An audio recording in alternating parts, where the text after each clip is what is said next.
Magandang umaga mga bata! Ako nga pala si Teacher Naiza. Ngayong umaga, tayo ay magbabasa gamit ang Marangko approach, aralin 8, sa letrang E, tunog E. Ngayon, ano nga ba ang tunog ng letrang E? E, E, E, E, E, E. Kayo naman. Ito naman ang mga halimbawa ng mga nagsisimula sa letrang E.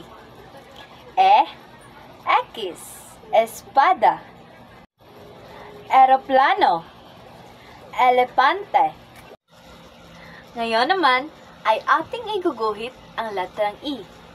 Una, gumuhit ka ng isang linya galing sa itaas patungo sa baba. Pangalawa, gumuhit ka ng isang linya sa itaas patungo sa kanan. Pangatlo, gumuhit ka ulit ng isang linya sa gitna patungo sa kanan. Pang-apat at panghuli, gumuhit ka ng isang linya sa ibaba patungo sa kanan naman. Ngayon naman, tayo ay iguguhit natin ang maliit na letrang E. Una, gumuhit ka ng isang linya sa gitna. Pagkatapos, gawin mo itong pakorba patungo sa itaas hanggang sa ibaba. Ngayon naman, ating babasahin ang mga pantig. E, M, E, me, se. Kayo naman. Ngayon naman, ay ating babasahin ang mga pangungusap. Mesa,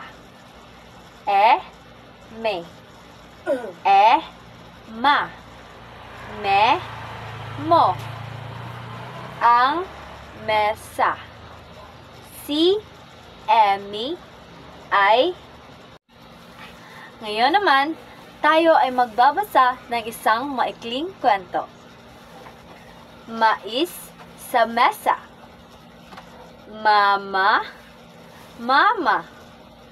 may mais sa mesa. Ang mais ay isa.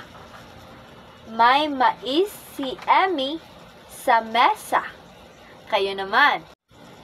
Mahusay!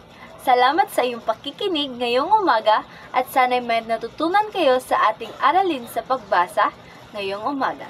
Yun lamang po. Bye-bye!